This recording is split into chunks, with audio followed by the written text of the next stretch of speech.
Ukraine existed as a Cossack-Hetman state for over 130 years, since the first half of the 17th century.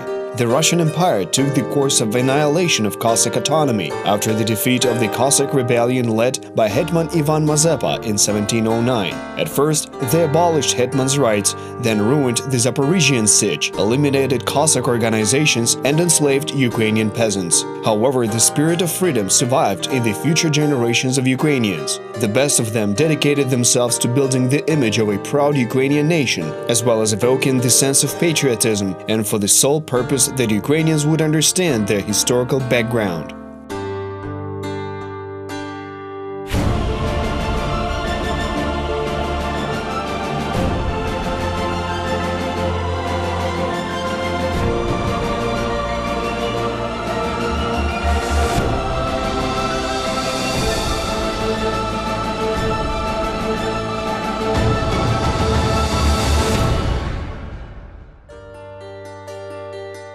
From the end of the 18th century, under the influence of European Romanticism and the French Revolution that abolished royal power and declared the nation as a union of free citizens who were the source of state sovereignty, the Ukrainian national movement began to rapidly develop. The national and cultural renaissance and establishment of the Ukrainian nation were the main signs of a serious response to the tyrannical reaction of the Russian Empire under the rule of the Tsar. The Ukrainian movement was characterized by a versatile array of different Ukrainian members of community participation. The Ukrainian movement emerged in tandem with the actions of the Ukrainian aristocracy, the members of which were the descendants of Cossack leaders that ruled the Cossack state in the 17th to 18th centuries. The Ukrainian aristocracy promoted the Ukrainian literary process, a whole host of different community activities, as well as the development and flourishing of influential structures and organizations. The historical traditions and the intention to revive the hegemony of the rule of the Hetmanate were essential elements within this context. The descendant of the famous Ukrainian family was Vasil Kapnist, a former officer and later the author of the Ode to Slavery. He went to Prussia for a meeting with the local king at the end of the 18th century. Among other issues, he proposed to actively support the reconstruction of an independent state on Ukrainian territories in the event of a war between Prussia and the Russian Empire. Vasil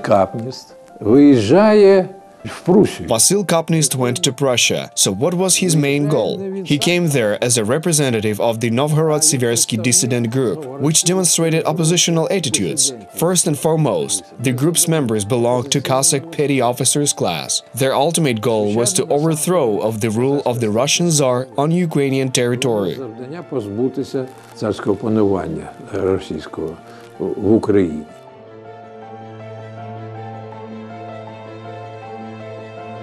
The Prussian monarch saw the future of the empire within close relationship with Russia. In fact, Kapnist had to return home having achieved nothing. The last hope of the Cossack leadership focused on external help to liberate Ukraine turned out to be ineffective.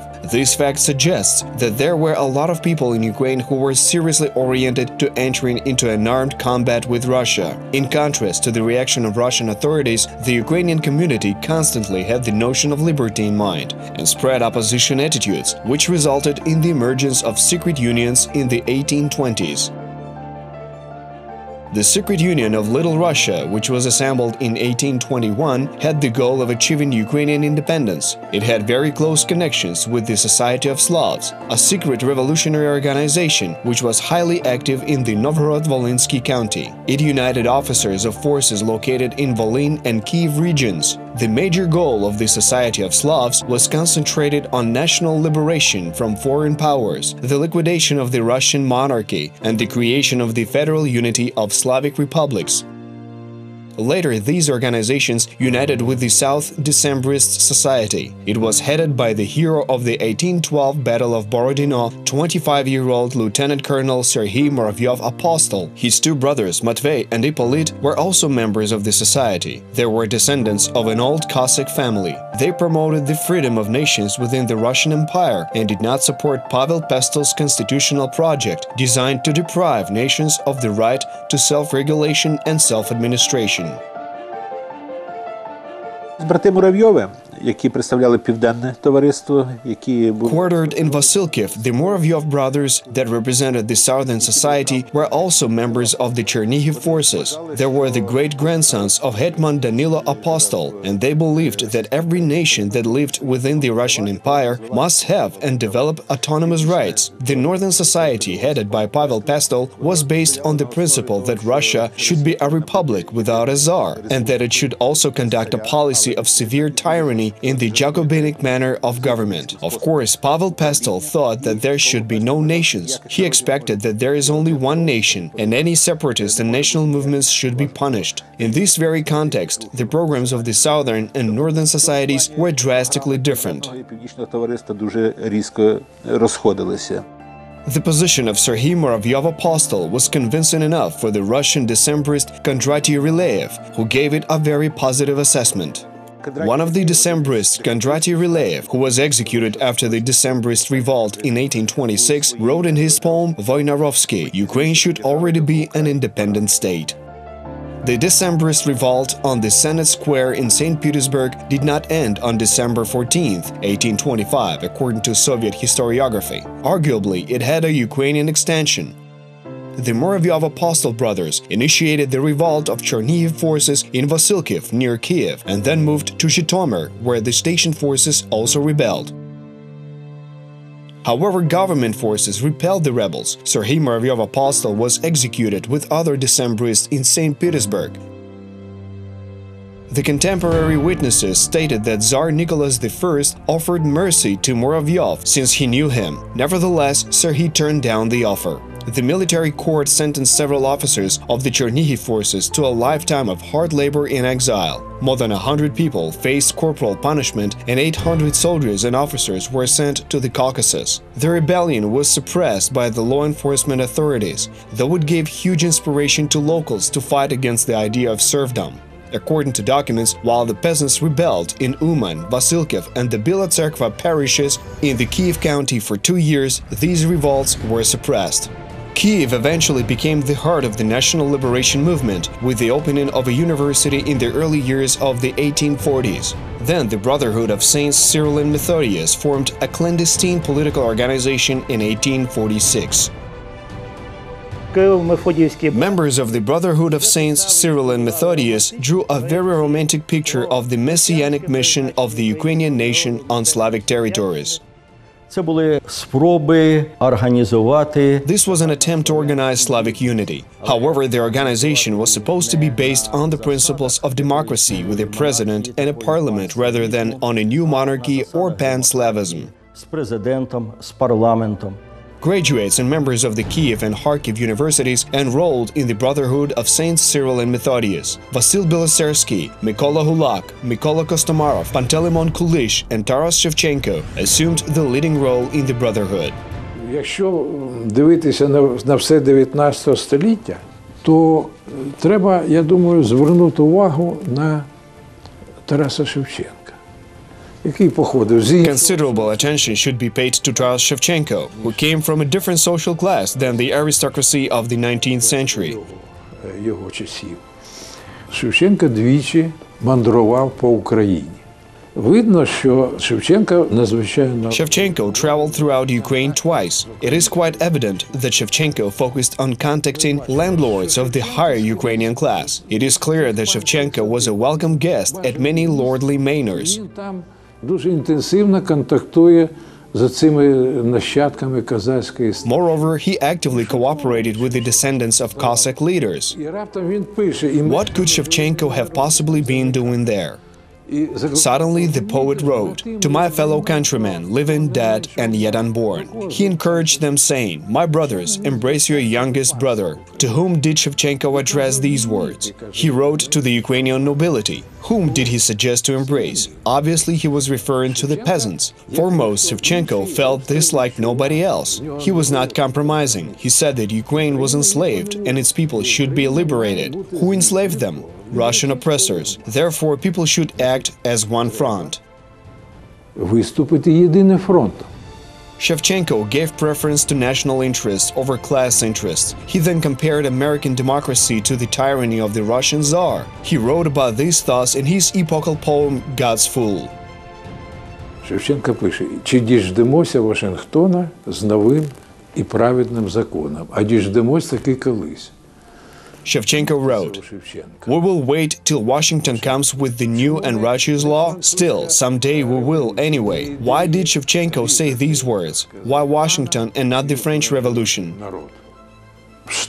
Why not overthrow the nobility and unite people?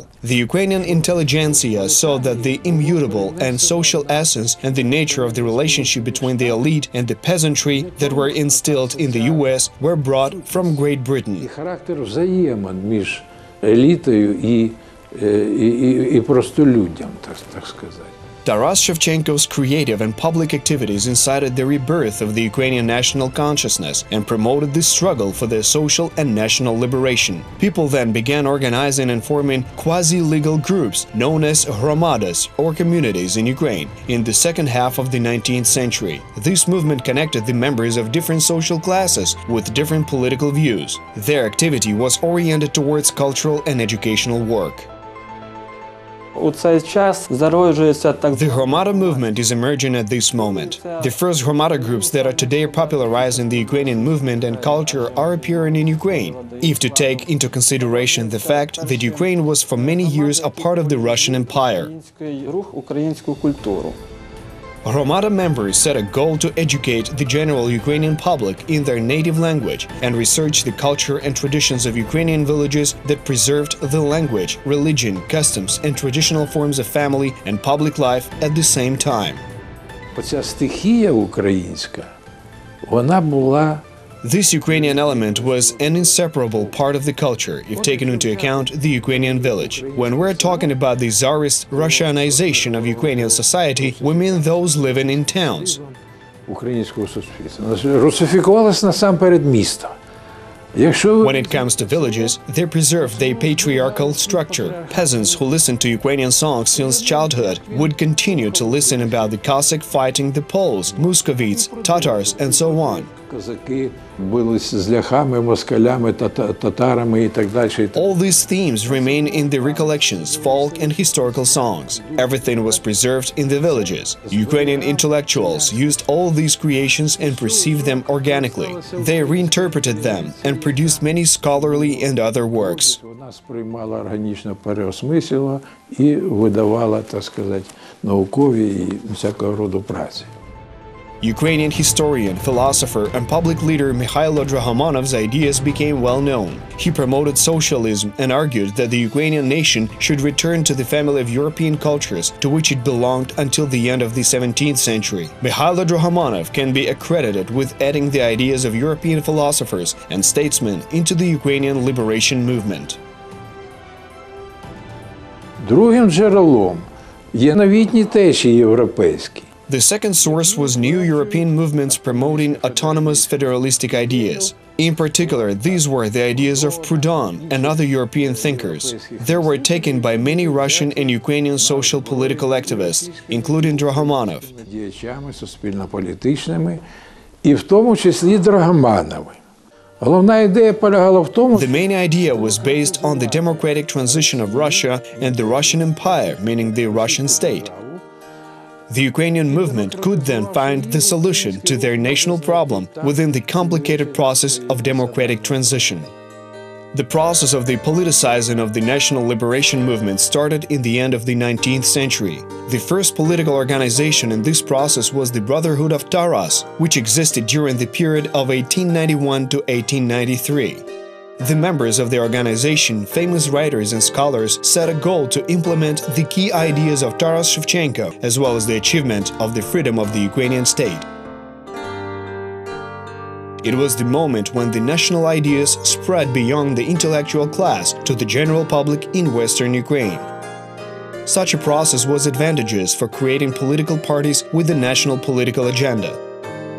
The Ukrainian Radical Party, headed by the famous writer Ivan Franko, became the first of such parties in 1890. Progressive patriotic powers of Ukraine formed and developed within European political interest regardless of their diversity, national uniqueness, and the influence of a number of other important factors.